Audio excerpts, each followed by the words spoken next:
My name is Larry Lamont Johnson. My age is 64 years old. How were the jobs when you were growing up in Lexington? Say that again? How were the jobs when you were growing up in Lexington? Jobs for African Americans or jobs for me? African American. They were varied.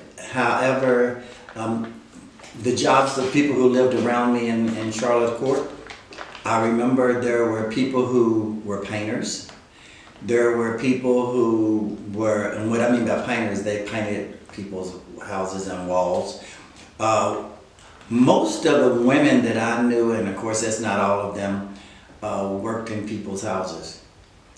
They cooked their food, they cleaned their clothes, they cleaned their homes. They were called day laborers is what you would call them today. Many of them were housewives, so they didn't have jobs. I guess most of the people I knew had blue collar jobs. My father was a garbage man. What job did you have? My first job was one of my first jobs was bricklaying. I wasn't actually a mason and I didn't do the bricklaying, but I was the one that carried the bricks and supplied the guys who did that work, who build walls for homes, the outside walls. What was your favorite memory growing up in Lexington? Oh my goodness. As a child, one of my favorite memories, or some of my favorite memories were the things that we did outdoors. We were outdoors all the time. We weren't allowed to stay in the house. If we tried to stay in the house, the parents would say, get out, go out and play. Go out and play. So we played in the sun. I remember us doing crazy things like catching grasshoppers. Catching lightning bugs and pinching off the little lights on the back of them and putting them on our finger, making rings. After Christmas, you know how everybody has Christmas trees and they threw out the Christmas trees? We would take and make a big fort. We would put the trees on top of each other and make our own fort, and we had our own outdoor thing. So we were just very creative. We did all types of things outdoors. What did y'all do for recreation and entertainment? Outdoors, which also included sports things. We lived right in Charlotte Court. We lived right next to Douglas Park. So we did all kinds of things in Douglas Park. There was sports, football, there was basketball. We climbed and made tree houses, climbed trees. It was just all about outdoors. You was outdoors in the summer and the winter. It didn't matter how cold it was. You played outdoors and you ate and slept indoors. What were some of the restaurants and stores? Oh my God, I'm telling my age if I tell that. We didn't have many restaurants. We had church dinners, so that was our restaurant. Until I remember when McDonald's came to town on New Circle Road. So we was able to, when we started going to McDonald's, we were something. It was like, as much as we lived in Charlotte Court and we were poor, we kind of felt rich because we was able to go to a restaurant. There was Parquette's. Parquette's was one of the places you probably didn't go to too often because it cost more than McDonald's. And then there was a place on New Circle Road that just actually closed up 2 or 3 years ago. When I was a child, you could go buy 25-cent hamburgers. And when I was in elementary school, across from Booker T. Washington was a restaurant. I think it was a restaurant and a store. We called it Halim's, I believe it was. And we would go there and buy hamburgers on a grill. So there was no big restaurants now, like you would go in and sit in and order food and all that. It was little mom and pop places. And then McDonald's was the biggie. We thought we moved up when McDonald's came to town. Earlier you mentioned that you did practically everything outdoors. Do you have any funny stories about getting in trouble for being outdoors? Oh my God. I hate this, I'm almost hesitant to say this because it's on recording. But we were mischievous. We were mischievous. And we rode bikes. Oh my goodness, we made skateboards. We didn't go buy skateboards. You took 2x4s, a big 2x4, cut a piece for the base, took an old broken up skate and nailed it on the front and nailed the back part on the back. And we had skateboards. But we lived in the projects with sidewalks that went down the middle of the what you call it. So at nighttime, we did bad things like we would tie a cord on this person's clothesline across the sidewalk to that person's clothesline, and people didn't see them in the dark. So when they came through on their bicycle, they got tripped. So we would get in trouble for stuff like that. One other thing I got in trouble for outdoors was we was out playing and I fell into one of my neighbor's bushes and broke some of the branches. It was an accident. But when we lived in Charlotte Court, it wasn't like living in the projects now.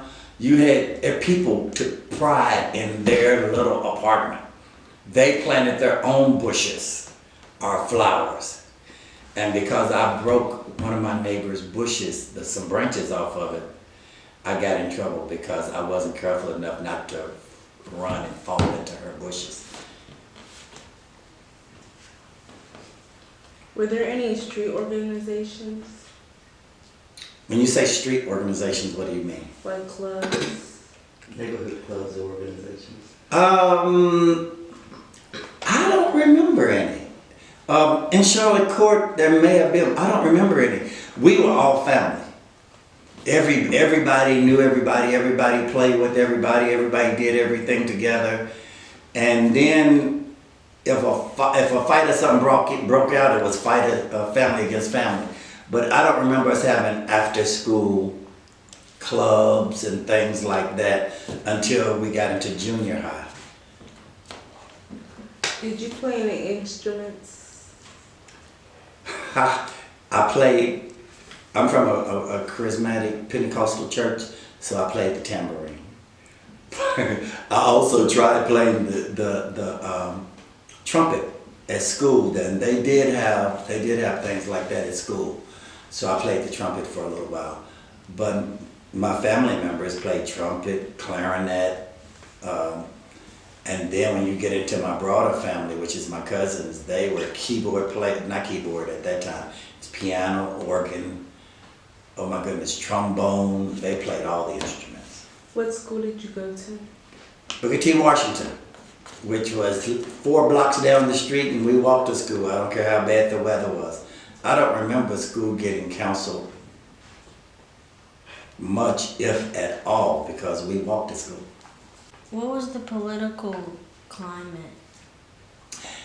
Wow, I grew up in the 1960s. That was during the end of the Civil Rights Movement. So I grew up in a predominantly black community. It was all black, really. Even in my school, it was all black in elementary school, except for the janitor. He was white, and I don't know when that came. And he lived on the property, and I think he had a couple of children who went to school there. Other than that, it was all black. And we kind of felt we were different people than white people. We felt because we lived in the projects, we probably wasn't as important and didn't hold important jobs like that. So the political climate was really separatist. Segregated is the word. Segregation is the word that you hear now. What were some significant events that affected communities? Like I said, it was an exciting time because of the Civil Rights Movement. So I remember when President Kennedy was shot. It was a big thing on the news because he was the president that provided what we thought was some hope for change. So when he was killed, I remember grown-ups crying. That was huge. What was your least favorite memory growing up in Lexington? My least favorite memory was when my father left home. And my father worked, after he worked as a garbage man, he eventually got a job with the Bluegrass Army Depot, which works with the military. Well, we had 7 children in the house. In order for him to feed the 7 children, he took a job going over to Germany just so he could have enough money because they paid him more. I think they paid him his salary here and they paid him an additional salary there. So I kind of lost my father. That was really tough to grow up from when I was 9 years old to 13-year-old without my father, because he did what he needed to do to feed his family. You said there were 7 children in the house. Are you like middle, youngest, or oldest? Third from the bottom, so I'm in the middle. There was 4 of them above me. What was the dating scene like? You say dating? That was interesting because everybody knew everybody, and everybody grew up like kinfolk. So it was kind of weird. So when people started dating, it was like they were finally at that age where they were not cousins. And it was kind of weird to see people dating people who previously were called cousins or kinfolk, even though they wasn't related at all. But blacks dated blacks, and as far as I know, whites dated whites, and those are the only people I knew about at that time, was white people and black people. And we didn't go across town and date them. It had been passed down to us that you don't date outside your race because you can get in trouble. Do you know any stores that like were bootlegged? We bootlegged. Everybody bootlegged because you did what you did to make money. For instance, as a kid, I sold candy, pop, and I'm not talking about the candy like you buy those dollar bars for the school and sell them for a program. Nope. We would go to places where we could get big boxes of stuff if we can afford it and come back and sell it so that we had money. So we bootlegged. There were people who bootlegged other stuff. If you want to talk about liquor and things like that. We heard about those people, but because I was from a Pentecostal church, I didn't run across too many of them, but we knew about them. But we had some pretty good stores. We had MRS, we had Mr. Jackson, we had a market down by the school, and we had a market up by the park. I remember we used to go up and get big pickles out of a jar. And we would buy ginger snaps and cheese. So, How did people travel? if you had a family, you had what they called a station wagon. We traveled in cars. And many people started to own cars. A station wagon now would be considered a different form of SUV, much smaller. But we had cars, we had the city buses. There were plenty of city buses around. And that's the way we got around. So if you talk about a long trip, it was Greyhound. That's all I remember was Greyhound. But if it was around the city, it was city buses, unless you was fortunate enough to own a car. How much did it cost to get on a city bus? Oh my goodness. I think it was like 15 cents or 25 cents or something. It was real low. It was low. Did you play any sports? I did, but not for long. When I was playing sports, I loved football. I played at Leestown. I got on the Leestown team. But we did a lot of, like I said, we played outdoors a lot. When I was playing outdoors, we call ourselves practicing for school, before school started. So I got on the team, and while we were practicing at school, we also played at home, and somebody with hard shoes on, I tackled them, and they hit me in the knee with their shoe. They kicked me accidentally. So even to this day, I got a knot on my knee but back then my legs would give out, and you had to have approval by a doctor to play on the team, so I got kicked off because the doctor wouldn't approve. One of the biggest things in our community was the church. It was like, in many cases, the center of our world, at least for me and a lot of the people that I knew, because it was at the church where you had family, you had events. Like I said, we had dinners. We did all kinds of things. It was the church that basically, when you talk about programs, if there was such a thing as a program, it was a lot of times at the church. When we did art or whatever, we did it at the church or at the park. The park was the only other programs I can remember. And back then, it was not like parks are now. They had all types of activities for you to get involved in. And even when it came to the 4th of July, parks competed with each other. And we would decorate, take tissue paper and chicken wire and create these big, what do you call those? It's not murals, but we would decorate trucks and we would compete with each other for the best decoration in town. And they would be in the 4th of July parade. Did you go to college? I did not. I did and I did not. Let me explain that. I grew up just when we had segregation.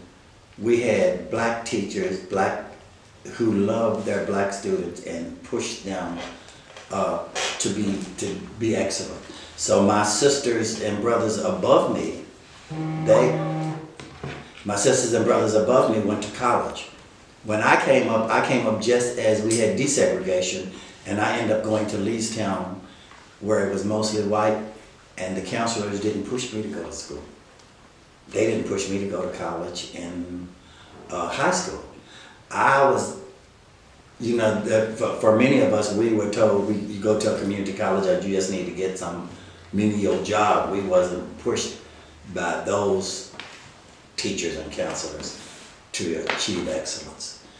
But unfortunately, I went to apply for a job with CORE, Congress on Racial Equality. They were paying for people to go to school and paying for people to get jobs. And my application got put into the school application packet instead of the job packet. So I ended up at what we call LTMI. LTMI used to be called Lexington Technical Institute. It became Lexington Community College. Now you call it BCTC. So I went there. And then later on in life, I decided to go to the University of Kentucky. Okay. Did you have any favorite subjects? Yes, I loved math. I loved math. I hated spelling. I wasn't big on English. And I liked history. I always like knowing what's behind things, so I liked history. And interestingly, I turned out to be a person who became a writer. So that was it. It was math, and for me, it was history. Do you have any kids? I have everybody else's kids. Okay. In other words, I have no biological children of my own. But as I said earlier, I come from a background where we cared for each other and became like a mentor and a father to other people's children. I have over 20-something godchildren. We got into foster care and raised several children through foster care, and I've mentored a whole lot more. Mentor, like? Mentored, that means I got connected through them, through programs and things like that, and help them stay on the right path, help them with education, help them find job opportunities, and I'm on call 24/7. For instance, one of the things I did was I was watching young people in our community later on, when I was probably in my 30s or so, or 40s, who were getting involved in gang activity.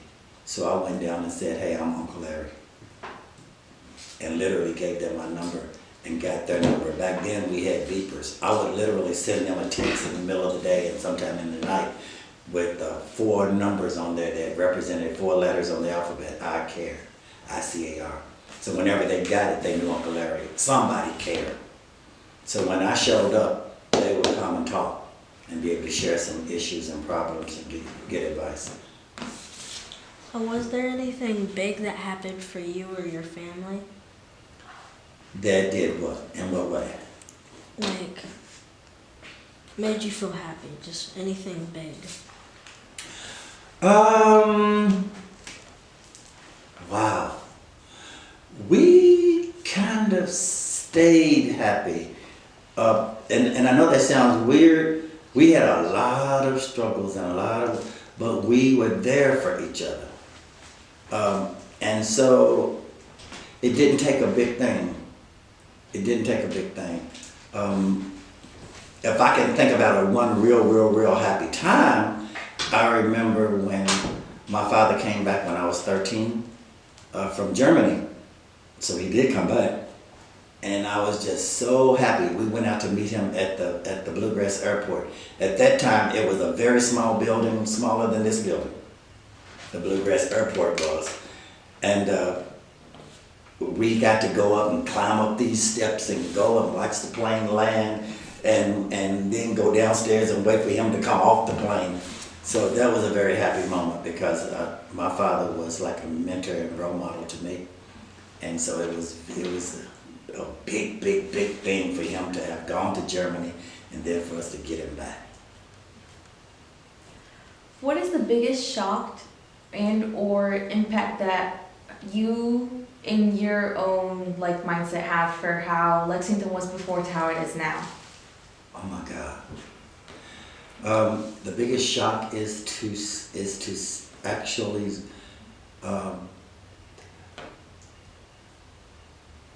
the biggest shock is to witness that we're going I feel like we're going backwards in some ways. I talked earlier about the civil rights movement and all the hope that blacks had of finally being recognized in full citizenship, with full citizenship rights. I saw a lot of that happening and starting to happen. For me, it was good to have our own communities and have things nice. And I thought it was going to be great being a part of the broad community and all of us be a big family. What I see now is that now we have violence that's off the chart.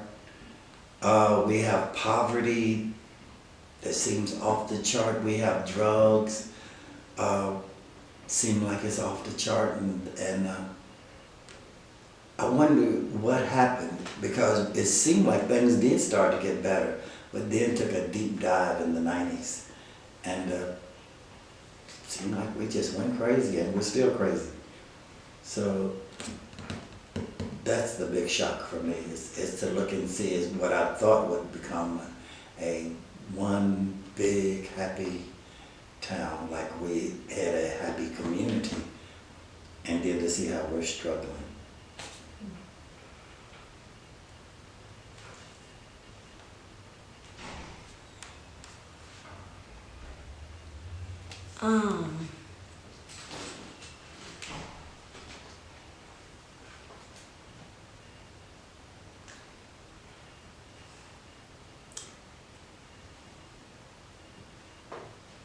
Do you have at least one funny story to say?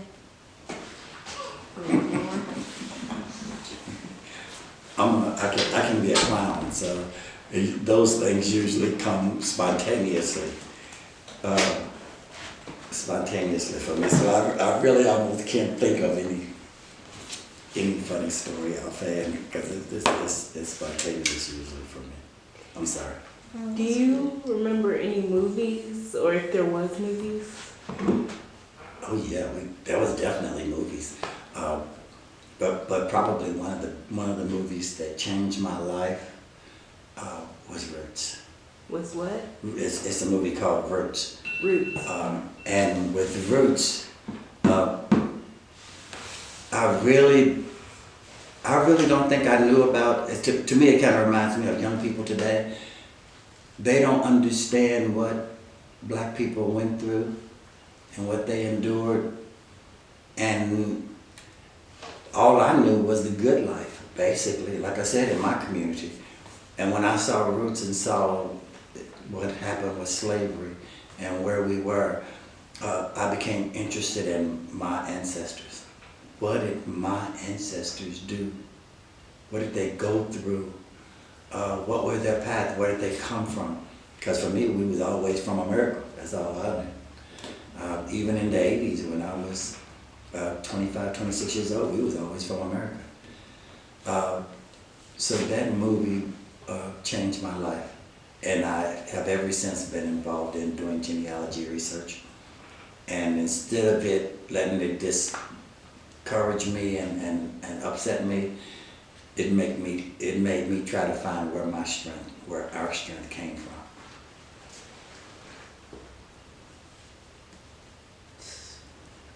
Earlier you said that you thought we were going backwards instead of progressing forward. Do you have something you would like to say to the people that will be watching and listening to this interview? Yes, one, I want to say this, and thank you. I thank you all for documenting our experiences, because as I said, I do genealogy research, and it's good to know not just a name or a face, but to be able to share and hear some lived experiences so that you'll know what the culture was like. I would like to say to those who are in the future that relationships are so important.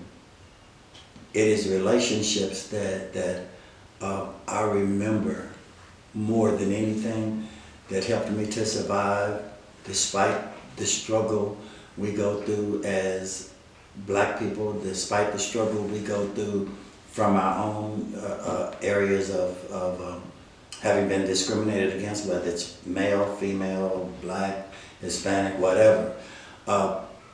Those relationships support us, and those relationships are important. There's always going to be some form of discrimination.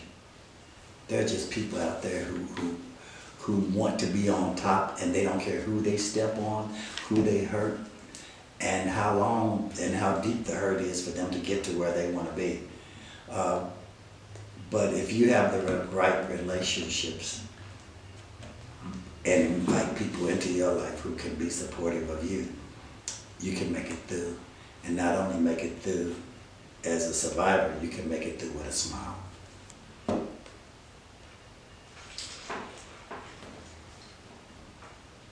Okay, it's 6:57, so I'm gonna ask one last one, and then we'll wrap it up. If there was one thing that you could change today, what would it be? Society-wise, if there was one thing I could change today, it would be that it became true that all men are created equal. And what I mean by men, I don't mean male. I mean all humans were truly, I believe we were created equal, but we as a society have to get that in our minds, because discrimination and bias and prejudice destroys societies. It don't even keep us from growing. It literally destroys society. So I would try to figure out what law and what policy we could put in place that would assure that all men are treated and respected as equals. Thank you for your time. Thank you. Thank you for coming out here and giving us your time. Thank you. Thank you. Right. I'm Gwendolyn McNeil Kircher, and I am 72 years old. What were the jobs and careers of the time when you were growing up? Okay, when I was growing up, you didn't have, I mean, we had black teachers in our schools that they had gone to college, but most people did not get to go to college. Part of the reason would have been because of economics.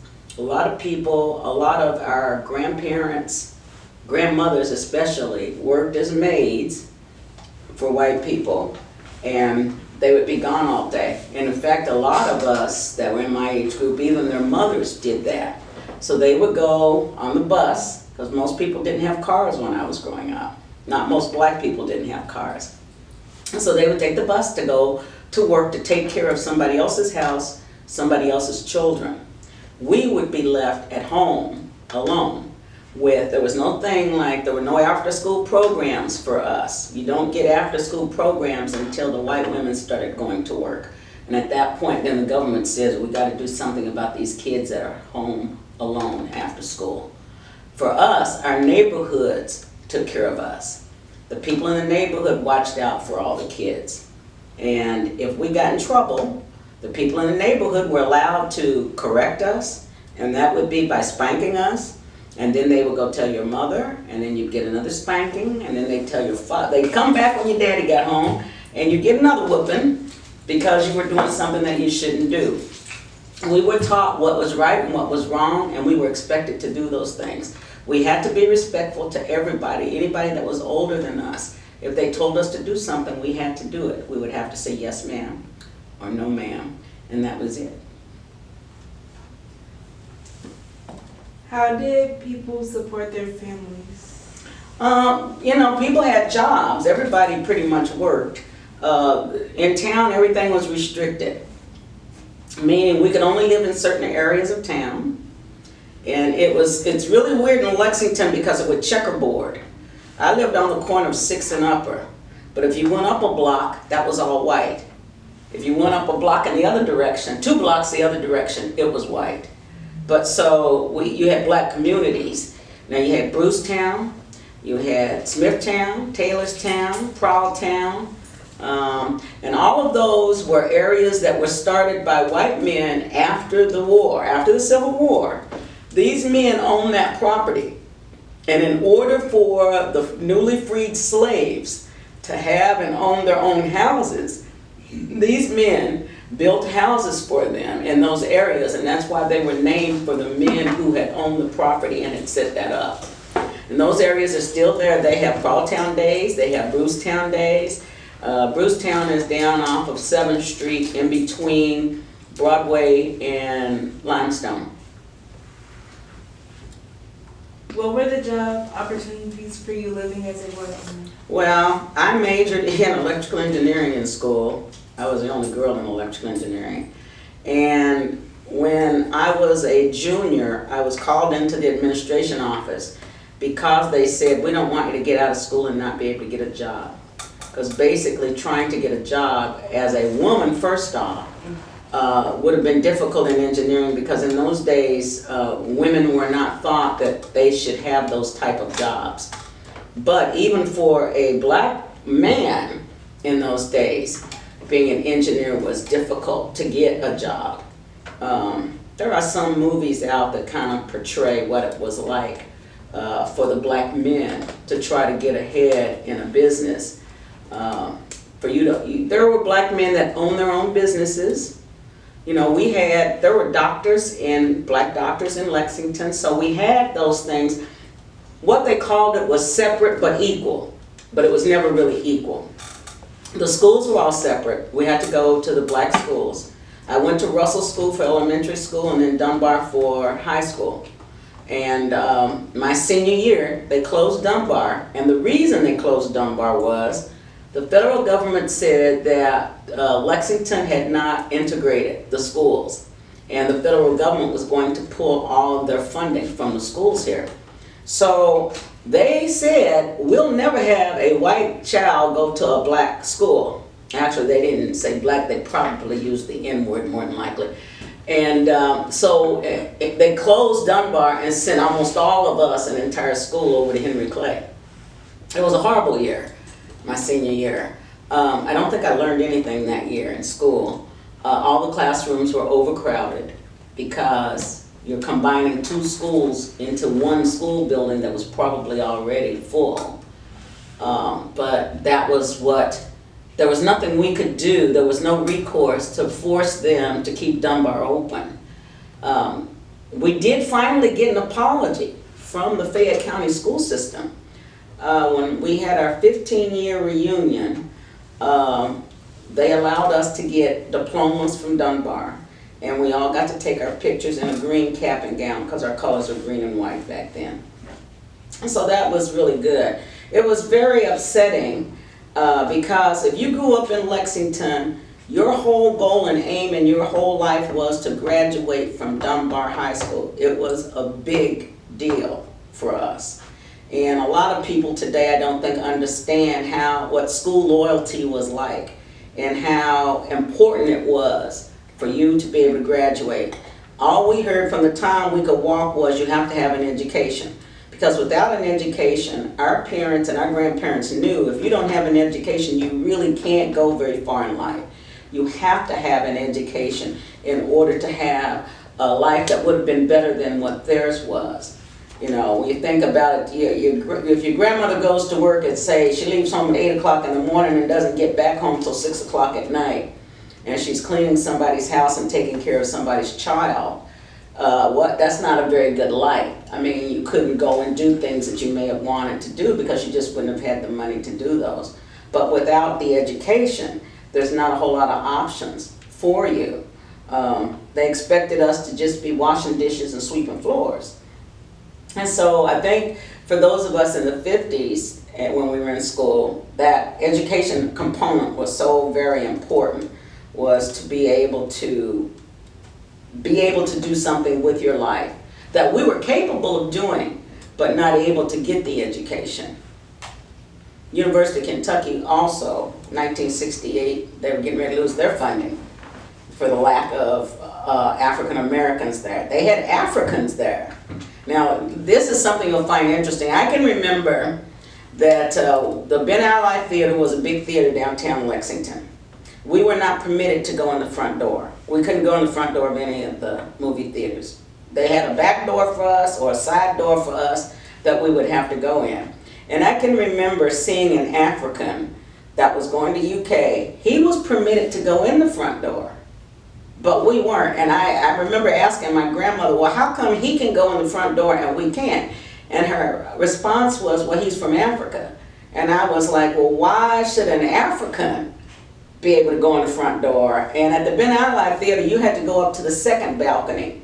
So there were these steps that were real steep that had a horrible smell to them, because think about it, if you had to go to the bathroom and couldn't make it, you would end up urinating possibly in that hallway. So there was a smell of urine that was there all the time. But it was horrible, but that's what we had to do. And I can remember when Babes of Toyland, that was a movie, I think it was a Walt Disney movie. When that movie came out, we were permitted to go in the front door of the Ben Alli Theater. And I remember my dad taking us to see that movie and being able to go in the front door. And that was the first time we were able to go into the front door of the Ben Alli Theater. How did you feel about that? Well, when you grew up here in Lexington, you grew up to accept a lot of things. The rules were, you can't do this. And so even though you knew you should be able to do it, those were the rules, and that's what you went by. Louisville, the people of Louisville were a lot more, I don't know how to put it, they rebelled a lot more than Lexington. Lexington was looked at as being a complacent community, in that we didn't do a lot of fighting and pushing. But we were pushing, but not as strong as the people of Louisville did. So when the 68 riots came, Louisville had riots. We didn't have any here in Lexington. What big differences were in the spaces where you sat in the theater? Well, outside of having to go all the way up to the second balcony, the seats would not have been as comfortable. They probably were not padded. They would have just been wooden. We had our own theater. The Lyric Theater was our theater. And almost all the kids went to the show on Saturday. And so, you know, that we just went to the Lyric. At the Opera House, we had to go up to the balcony, and they had a side door we had to go through. I only got to go to the Opera House one time. My mother would not let me go back there after that one time that I went there. So a lot of people's parents said, if we can't go in the front door, you're not going there at all. So that was how it was. Did the Rec Arena exist? No. Memorial Coliseum was there, but we wouldn't have been able to go there either. When we had, I remember the big Douglas, not Douglas, it was Central Dunbar basketball game. Central was the black high school in Louisville. Dunbar was the black high school in Lexington. We had a basketball game for our high school that would have been like in Rupp Arena, and it was sold out. That's because we were the top basketball players in the state. And I remember going there then. I also remember going, now this wouldn't have been until the late 60s, going to see the Temptations at Memorial Coliseum. The Temptations played there. We had, at UK, they had 5 guys around the football team that were African Americans, and I think they all came from Louisville. And then we didn't get our first black basketball player at UK until probably 70, 71, before we got the first black player at UK. If you've ever watched the movie Glory Road, that movie is about UK. It's got UK in there because UK ends up playing against this all-black team out of Texas that beat us like we didn't know how to play basketball. And they were like a Cinderella team. But if you should watch that movie. It's very interesting because they got Adolph Rupp is in there. He was the coach at UK at the time. And most of those schools did not want black players.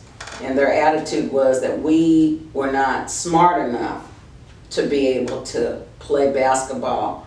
You know, even like on baseball teams, the blacks weren't smart enough to be the pitcher. And on football teams, we weren't smart enough to be the quarterback. And those were kind of things that lasted for a long time. I don't think I think when we got Vita Blue, but he wasn't even American.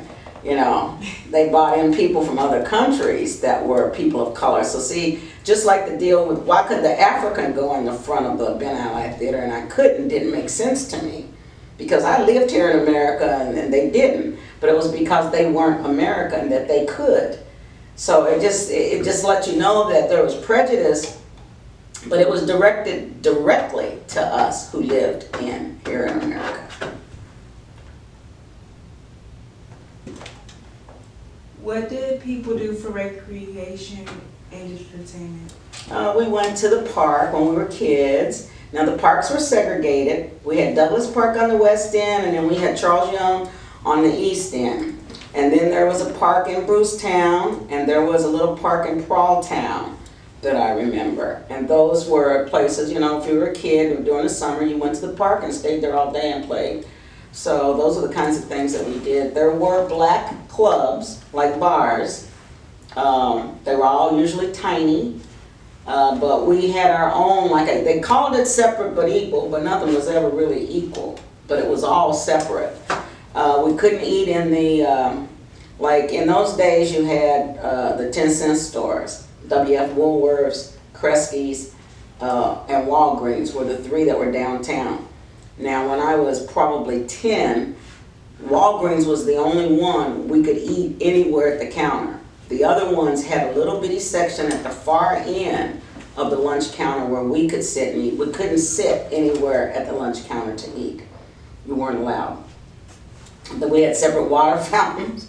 You know, they'd have colored only or white only, would say white only. And it seems like I kept thinking that the white people got to have the refrigerated water, but ours wasn't. Do you know what I mean? The water fountain, their water would come out cool, but ours was not. So I don't remember what years that might have been, but I think I had a good life growing up. You know, we were taught about our people because you didn't learn anything in school. The only person you knew about in school was George Washington Carver and Frederick Douglass. And I don't even think we really didn't learn about Paul Laurence Dunbar, really. I don't remember us reading his poetry. I don't remember any of that. So, you know, we knew the names, but we really didn't know a lot about what went on. So a lot of things that we learned, because it wasn't part of the school curriculum, our teachers in elementary school would tell us about things, though, that were related to black people.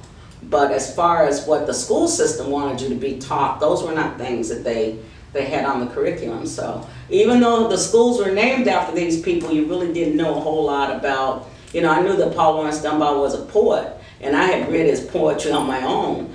But we had American literature, but we never had American literature that was written by anybody that was of color. So if you want to ask me about O. Henry, or, you know, I'm trying to think of some other people, you know, all the way to read all those little short stories. I don't even know if y'all have to do that anymore in schools, but American literature, there was a lot of short stories. The one, Uncle Tom's Cabin, I think everybody had to read that. So you don't know what Uncle Tom's Cabin is? Well, that it's got a black guy in it. But and I was thinking about the songs we had to learn in elementary school, and one of them I thought about just specifically because you guys are doing this was Jimmy Crack Corn. Do you remember we had to learn Jimmy Crack Corn? And it's a very racist song, but we had to learn that in elementary school. So I thought about that, and I thought, man, think about what, you know, what we had to sing that in school. Segregated? Oh. Everything was segregated. Everything in Lexington was segregated. We would go to New York, and it was so different there because they didn't have the segregation that we had. Even though Kentucky was considered to be a Mason-Dixon state, which is, we were on the line. So we really weren't north and we really weren't south. But most of the attitudes, because Lexington was a major slave market. This was a major slave market for the South. People were sold from Lexington, Kentucky to most of the places in the South. So you know, that attitude was here still into the 70s. I didn't get out of school until college, until 72. And everything still was that way. In fact, in those days, it was against the law to marry a white person if you were black. You would go to jail. It was a law, a rule. And I always thought about the fact that in the South American countries, they had imported slaves just like we did here in America. However, in America they made rules that the races could not mix. They had laws against it. In those South American countries, they pushed to have people integrate together because they said they didn't want to have two separate sets of people. So that's why you have in South American countries, you have people of every skin tone, but they don't generally look down on the darker skinned people from the government aspect. When you get people like the Ugly American coming in, and y'all won't know that either, that was a book. That was a book about, it was a book about an American who went to South America and wanted to take all of his American attitudes and ideas with him. And it showed how Americans' attitudes were very ugly, and that's why it was called The Ugly American. You mentioned living in New York. How did that come to be? I didn't live in New York. We would go there in the summers. I had family in New York. I still have family in New York. And my dad was in New York. My dad was an immigrations inspector in New York. And when I was in the second grade, my mom and dad were divorced. When I was in the second grade, he had gotten beat up really bad. He worked on narcotics back in those days. And so my grandmother and I, his mother and I, went to New York to, you know, because we didn't know if he was going to die or not. But in New York, there was such a big difference between how I was treated here in Kentucky. They didn't have places that were white only in New York. Even though they would have had areas that were mostly like they had areas that would have been like Harlem was a black area.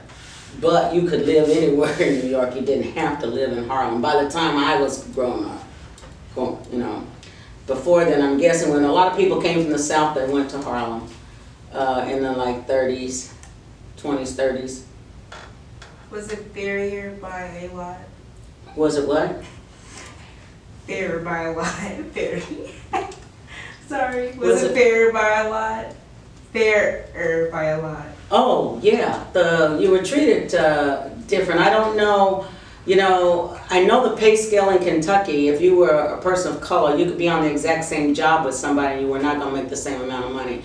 I believe that is probably still true today. Now, I don't know if that was the case in New York or not, but here in Lexington, you could be on, in fact, when I was at UK, we had meetings with the janitorial staff that worked at UK.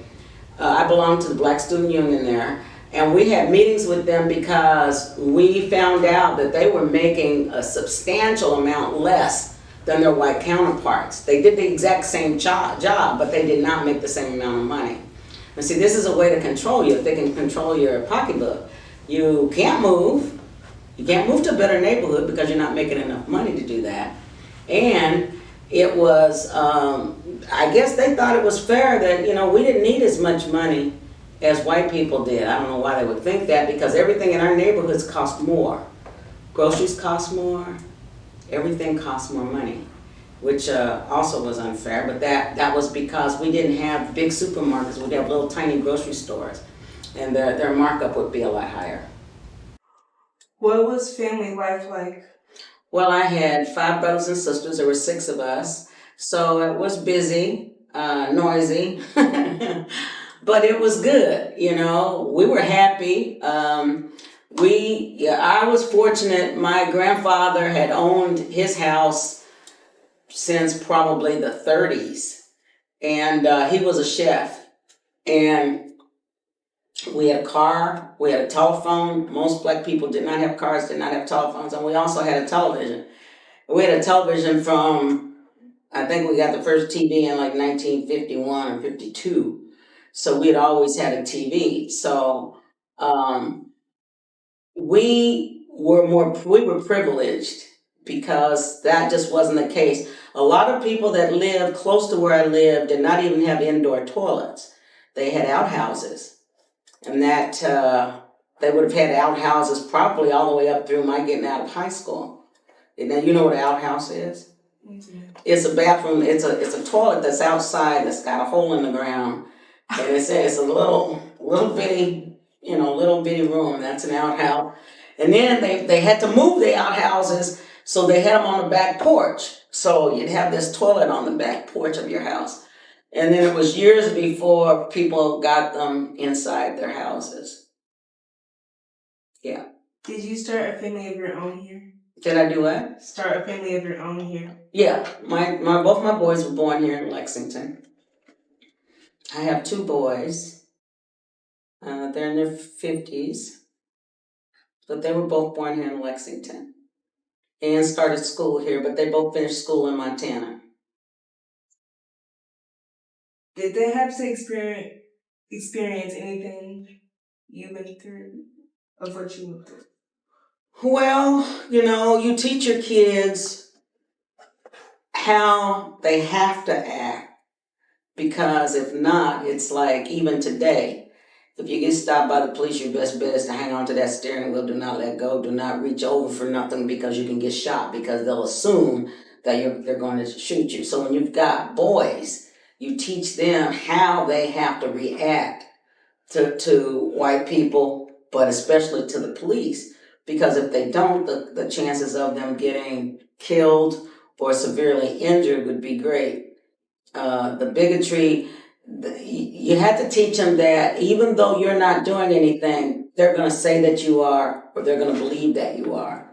Even though you can be educated, they're still going to look at you and think that you're just a janitor, or you're a crook, or something like that, or you don't work. The biggest lie was that the black men didn't work. You know, they were lazy, and that the women had to take care of them. Those are all things that were put out there to help to keep us down. A lot of people still believe those things today. One of the reasons I mentioned about the latchkey kids is what the term is the fact that our parents were working, so we would have to be home alone. That was all the time. But it wasn't until the white women went to work that the government said, oh, we got a problem now because of that. Same thing with welfare. Welfare didn't come about because we were way below the poverty level. It was only because of the economic standing of whites that they set up the welfare system. And it's quite interesting to me that people think that the welfare system is full of mostly just black people or people of color. That's a lie. The percentage, if you look at the percentage between the percentage of people that are white that are on the social services as compared to the people of color, and you have to take the numbers of how many are in the country, then you'll see that the largest percentage are of whites, not of people of color. Did you ever feel like your boys were just being looked at, almost being inspected by others?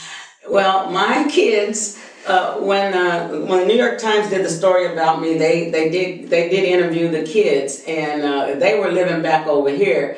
And one of the things that my oldest boy said was that he felt like he was always a specimen, that people were always watching him to see what he was going to do. So he did feel like, and he did notice that people would be watching him, whereas they wouldn't be watching anyone else. And so I remember him using that specific term, I felt like a specimen, so, yeah.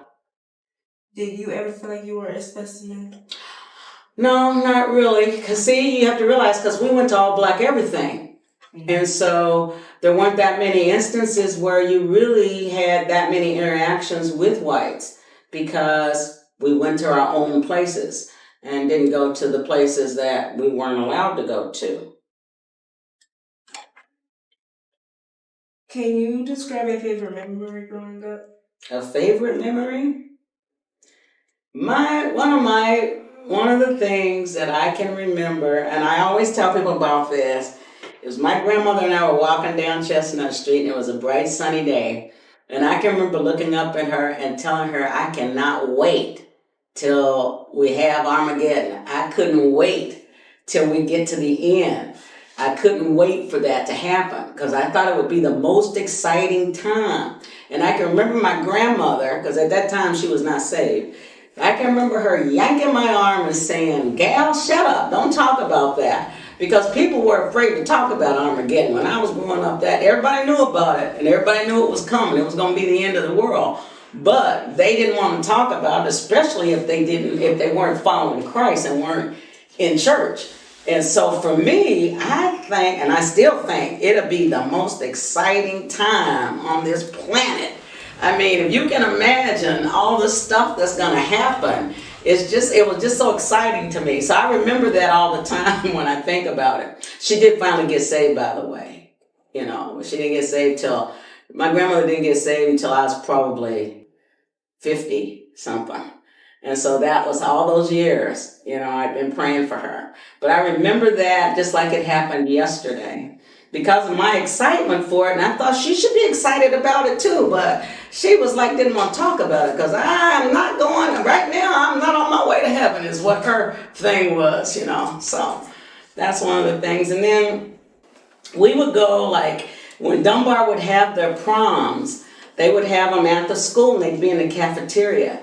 And we would go and we would be looking in the windows to see what everybody had on and, So then I was in the band. So and I always liked being I was in the marching band and also in the orchestra. And when we had parades, we would always be the last band in the parade, always, except for one time.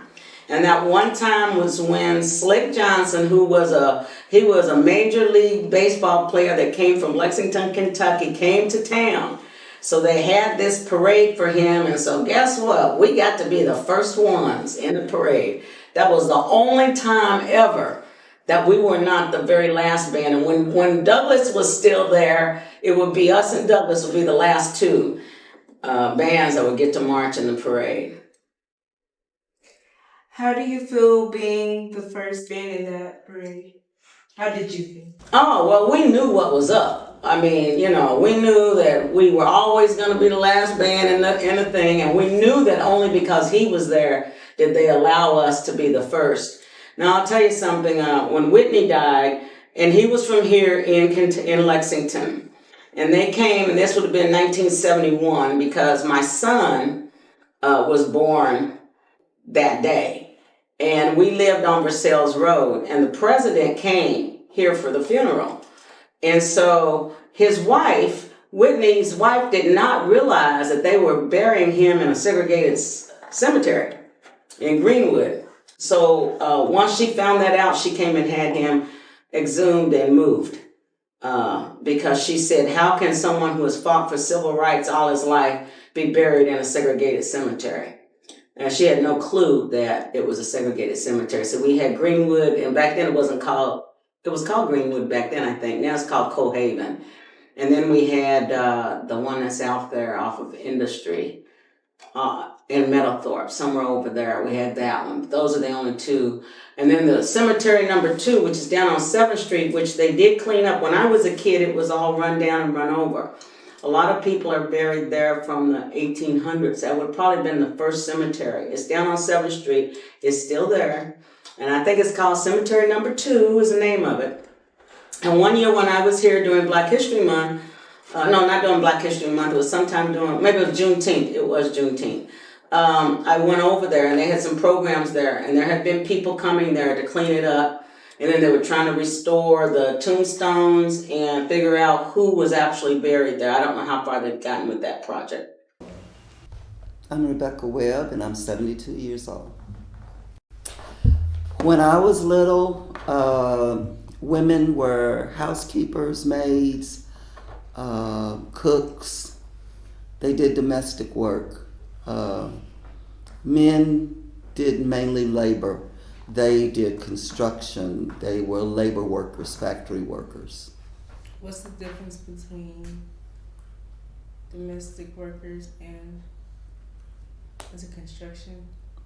Construction's building. Oh. Yeah. When they built the houses, the men built the houses, the women took care of them. As far as jobs for young people, was a variety of things. My first job was working for the University of Kentucky Student Center, and I made 50 cents an hour. I wasn't on payroll then. When I got on payroll, where they took taxes and stuff out, I got a whole quarter increase. I made 75 cents an hour. When you say that now, it doesn't seem like much, but back then, at 14, 15 years old, it was a lot of money. I used to help buy my own school clothes and different things, school supplies, had my own spending money. What were some TV shows you used to watch? Saturday was always cartoons, and you had the Warner Brothers cartoons, Yosemite Sam, Bugs Bunny, different things like that. Those were the types of cartoons. I remember the Jetsons. The adults had social clubs, areas of town that pretty much basically no longer exist were areas, the entertainment areas for the adults. We grew up in a little street that's not even there anymore. It was called Kincaid Street, ran off of 4th Street. That whole area was tore down, and it's now Elm Tree Lane, going out Elm Tree Lane to the north side past the Lyric, away from downtown. It was over in that area on 4th Street. It was 3 little streets. You had Kincaid, Mosby, and Illinois that formed like a U shape. And then in the area where the Lyric Theater is where the black businesses and the restaurants and the clubs that our parents would go to were down there. On the west side of town, you had Newtown bowling lanes, You had, that was on Newtown Pike, Hollywood Bowling, it was either Hollywood or Holiday Lanes was on Georgetown Street. And there used to be, they would bring in live entertainments, like now how you'll go to Rupp Arena for a concert. Back then, what our parents did, people of color, went to one of the two bowling alleys, and they would have concerts there. They brought in people like James Brown. They brought in all the big names of the day would go either to one of the two bowling alleys, and they'd have concerts there, or they would have them at the Lyric. If you were a kid, you basically played outside. Wasn't a lot of TV watching because not everybody had TVs. TVs were the new thing to come along back in the 50s. So whoever had the TV in your neighborhood, whichever of your friends had a TV, that was where you watched TV at. We played outside a lot. You had to be in, or at least on the porch by dark when the street lights came on. If you were not in front of your own house, you were in trouble, because you weren't supposed to be any farther than that once the lights came on. Now, once your parents saw that you were there, if you wanted to go across the street to somebody else's house, is something you did. We made up games, we rode bicycles. Sundays, we got to go to the movies. And that was kind of how life was. We spent a lot of time with family. Is North Limestone the same spot? Where I lived off North Limestone, yes, that street is still there. When I lived in East End, which Limestone is starting to change now, but those changes have already happened in the East End. We had Aspendale, which was the housing project over off of Brackenridge and 3rd and Ray Street, around in that area. All of that's gone. It was all tore down. William Wells Brown, the new school, was built over there. The housing project was tore down, and they put up a bunch of duplexes, single family homes over there. It's a lot nicer. But all of that history in that area is gone because it's all been tore down. If you go down 3rd Street, down around the Lyric, all of that's been changed. Everything that was there is, except for the Lyric, and there's one club there, TD's. They were the only things that were there back then. Everything else has pretty much been tore down. Some of, I think there may be a church or something around there, but it's all gone. All of the businesses were there. You had barbershops, beauty shops, insurance companies, all kinds of businesses that lined both sides of those streets down through that area. What is happening now over by Charles Young Center is kind of the same thing. A lot of those houses that were over there are being tore down, and new stuff is being built. Is your school a black school or just both? Yes. We were a segregated school. Constitution was a segregated school, and Dunbar was a segregated school. I think I was in the 10th grade, 9th or 10th grade, when they integrated. The first, before they closed Dunbar down as a school completely, they attempted to integrate it. I can remember there being one white student. They changed, and we had white teachers, but we did not have white students. We had one white student in the whole school, and he was the only one that would come to Dunbar. And that was why Dunbar ended up getting closed, because they had to integrate, and if people weren't going to come in our community to attend school, then they shut our school down and they bussed us out to the other schools. Were there any social clubs or street organizations? Yeah, the adults had social clubs. There was the Apex Social Club, which I think is still in existence today. that was one of the clubs that my parents used to attend functions, and they would have dances and parties and planned out-of-town trips, and that was for adult entertainment. And they're still around. I don't know, even when as an adult, for me, I attended Apex Social Club events. I didn't really ever do any of the traveling with them, but they used to have these big parties, fancy parties, and you buy tickets and we go to them. But our parents had done the same thing with the same club. Kids Club, not so much. We had things like Charles Young Community Center, and we'd go there and they'd have skating, because we used to roller skate on the same floor they played basketball on. That wood floor, that hardwood floor, and we roller skate in there. And so you'd have a certain day that you would do roller skating, or the Y would have what they call socials or sock hops.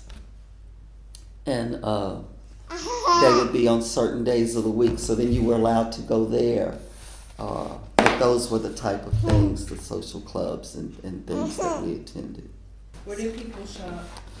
You had, you didn't have mega stores like you do now, like Sam's or any of those. What we had in the East End, we had Cottrell's Market, and they had the bakery in there. It was kind of the Kroger of the day. You'd shop there. You'd have little corner stores. I can remember when we were younger, right across the street from the Lyric, where the clinic is, right on that corner, sat a little neighborhood market, and that was where we would go, and you could buy fresh meat in there. You could buy, pretty much whatever. But the big store was Cottrell's. You had, I think downtown, you had an A&P that was downtown where the Salvation Army is now. And I'm trying to think in West End, the same place there on Georgetown Street where they've got the little neighborhood market. They had a grocery store in there. So that building's pretty much always been a grocery store, but it's always been like the neighborhood store. It's never really been a big grocery store per se.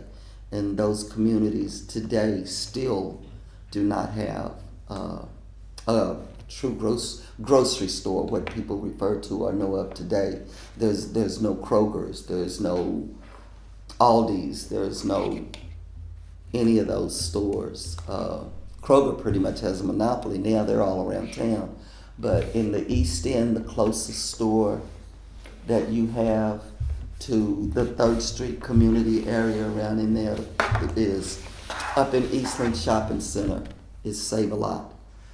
Or in the West End, the closest grocery store is Aldi's or Walmart.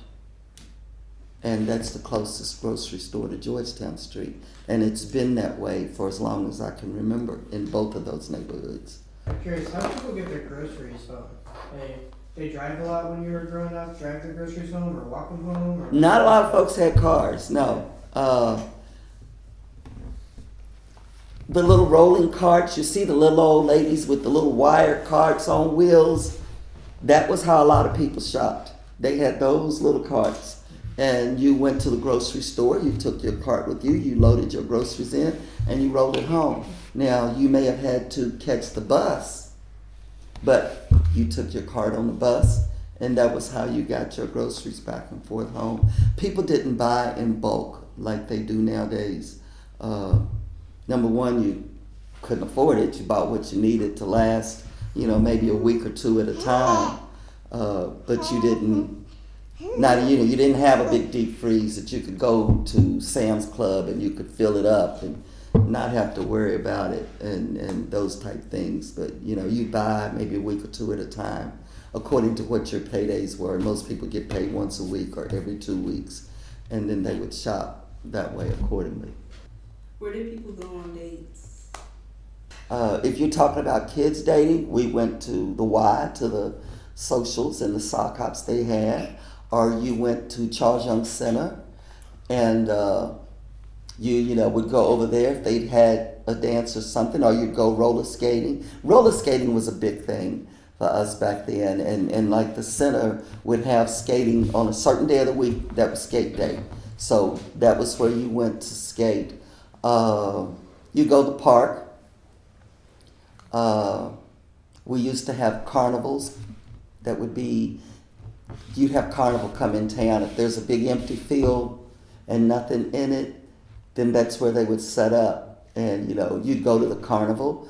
Georgetown Street, where Community Action is on Georgetown Street now, used to be one of the bowling alleys.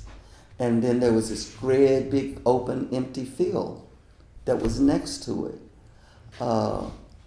And the carnival would come to town, and they'd set up out there on Georgetown Street. And then, of course, when the carnival was in town, that's where everybody got to go. You'd go to the carnival. But like I said, mainly you spend a lot of time with family. We had lots of family functions. We were always together on holidays. And as far as dating, there wasn't a whole lot of dating. You weren't allowed until you were a certain age. And if you thought you was going to have a boyfriend, or I don't know about the boys, but I can tell you for the girls, if you thought you was going to have a boyfriend and get away with it, expect to get embarrassed, because your parents would embarrass you. Yes, I can remember calling myself liking somebody one time, and he knew not to follow me home. And I went home, and it was like, no, you got to, bye, and run in the house. And he didn't accept that too well, so he came to the door. That was not nice. That was not a pretty scene, because my mom wanted to know, who are you? What do you want? Why are you here? No, she ain't having no company. She's too young. You can't. And I was probably 13, 14 years old. But no, it wasn't happening. It wasn't happening. I think that's why you ended up having girls getting married so young, or ended up having babies, because once they were allowed out of the house and out of sight, there was no sex education or any of that. So you weren't taught any of that anywhere else. If you were really lucky, by the time you got to high school, you'd have PE classes, and they might teach you some of that. But no, you didn't talk about it. You didn't ask questions about it. I can remember the myth that you could get pregnant from kissing a boy. So, and I guess the reason they told you that was because that kept you from kissing that boy, and that kept your little hot tail, as they would say, away from him. Did anybody play any sports? I didn't, but I was interested in sports. I loved football. The Dunbar Bearcats was our team. We had one of the baddest football and basketball teams around. They were segregated teams. We had all black teams. They played against all black schools. Our biggest rival was Louisville Central and Louisville Male. But Louisville Central, I think, was the all-black school of the day back then.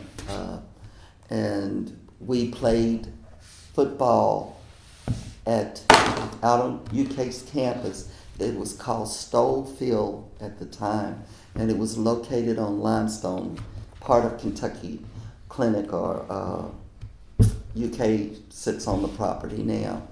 But we would walk out there to go to football games, and we would walk back home, and we would do it in groups. Did you play an instrument? Didn't play any. I did sing. I used to sing when I was in the 8th grade. I sang in the 8th grade chorus. What were some things that were going on at the time, like political? Segregation, which was very political. It forced the races to mix, and a lot of folks did not like that. Now, a lot of things that you will see from history did not occur so much here in Lexington. We didn't care about whether or not we integrated. We didn't care. It was our way of life. It was how we lived. It was what we were used to, and we were content with it. When they segregated schools, we didn't want to go to those other schools. Now, my oldest sister went to Henry Clay. Lexington Junior is what LTMS was. She went to Lexington Junior and she went to Henry Clay. I chose not to.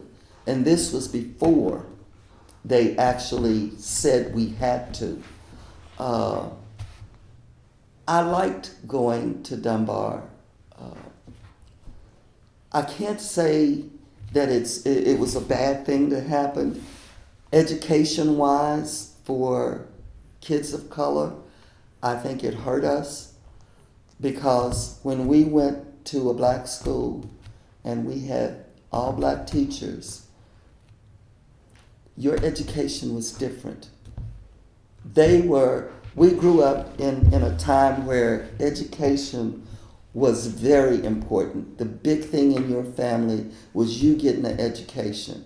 You went to school, you got an education, and the whole idea was your parents wanted you to do better than them, so they were really strict about school and making good grades and being able to make something of yourself.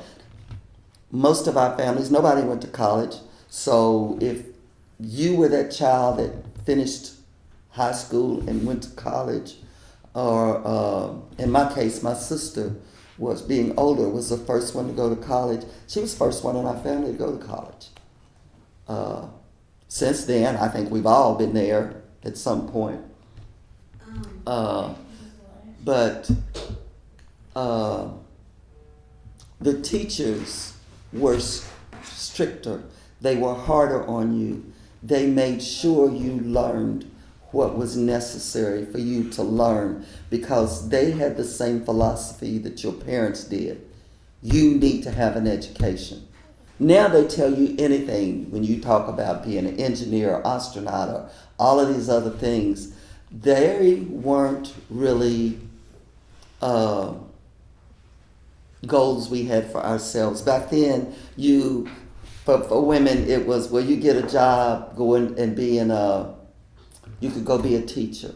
You may be a teller working in a bank, maybe, because you may not be trusted to be in the bank handling money. It was different things, but your parents wanted you to do something other than clean somebody's house for a living. The education thing, when segregation happened and schools changed, here we didn't go through that. People were upset. They protested over the closing of Dunbar. You had marches, civil rights movement marches through downtown, but you didn't see the violence and the other stuff that you saw happen in other places. Not here. You had places you could not go in. It used to be a little restaurant at Brandy's that sat at the corner of Main and Limestone. We were not allowed to go in there and sit down and eat. We were not allowed to go in there and eat. And when segregation came, the one story that I have never forgotten, I don't think I ever will, was there was a black man that went in and sat down at the lunch counter waiting for them to serve him, and they refused. And when he would not leave, one of the employees went up to him and told him that he had to leave because they didn't serve niggers there. And his response to them was, well, it's okay because I don't eat them either. And he sat there.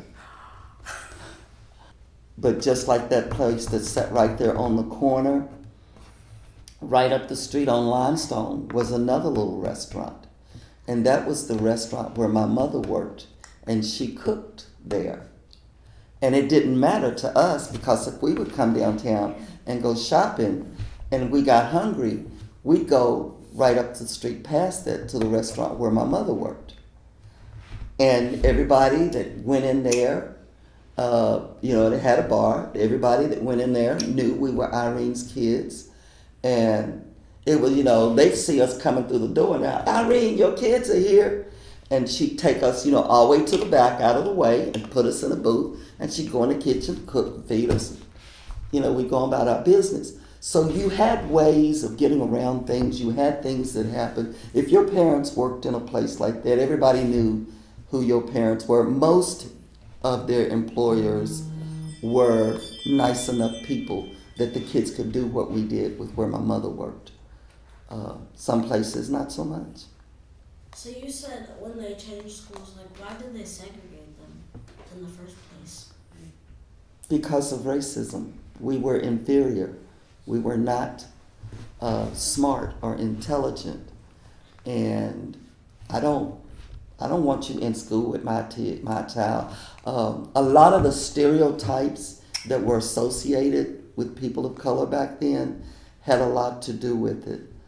You ever watch a movie called The Help? Called what? The Help? No. You need to watch it. With the lady Mm-hmm. that served she said like a cupcake, The chocolate pie? Yeah, Yes. chocolate pie. But you need to watch The Help, and it would help you understand a lot better what it was like back there. If you worked in a house and they had indoor plumbing in there, you couldn't use it. There'd be outdoor facilities for you to use. Yes, you could not use the same bathroom that your employers used. You couldn't go in there and sit down on their toilet and use it. I don't care how bad you had to go. You could not. You did not sit down at the table. At the dinner table, you couldn't sit down at the dinner table. Now you cooked that meal and you put it on that table and you served them, but you couldn't sit there and eat it. You had to, if you stayed there to eat and didn't go home after you had fed them and cooked for your own family, then you had to fix your plate and go back in the kitchen with it. And it all stemmed from slavery and the way the progression was from slavery on up. How did you start CIS? There was a whole bunch of young folks getting shot and killed back in 2014. And my granddaughter, his mom, was like 13 years old. And I wanted to find a way to make sure that I kept her from becoming involved in the things that were happening that were causing these kids to get into those troubles. So a group of us got together and started talking about what we could do to make a difference, how we could keep kids from getting caught up in the wrong circles and making the wrong friends. And what we thought about was if we provided them with the same opportunities that we had when we were growing up, and we showed them that just because so-and-so over there is bullying everybody and he is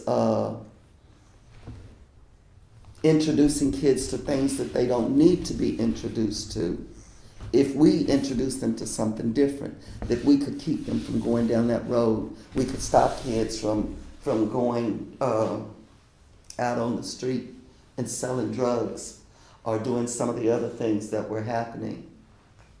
So we just wanted to give them something different.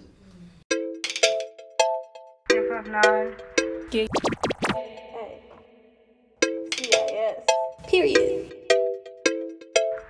We're in in the building.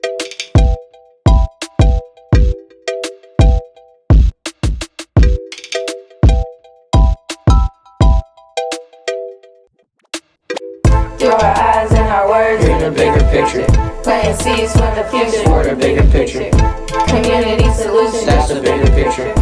and we ain't gotta hate, we can get picture. Through our eyes and our words, we can change the climate.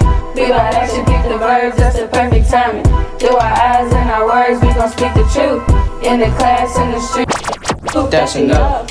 see the world through our lens, it's too real to pretend, bringing violence to an end. That's enough. All the rage and disunity, we just putting on for our community. That's enough. CIS opportunity, we don't do truancy, action speak fluent. That's enough. You don't hear us, you gon' feel us as we speak it truth to light. Hands down, we the realest. Through our eyes and our words, In the bigger picture, planting seeds for the future. for the bigger picture, Community solutions, that's the bigger picture. and we ain't gotta hate, we can get it with you. Through our eyes and our words, we can change the climate. We bout action, peep the verbs, that's the perfect timing. Through our eyes and our words, we gon' speak the truth. In the class, in the streets, in the booth. Yeah. Yeah.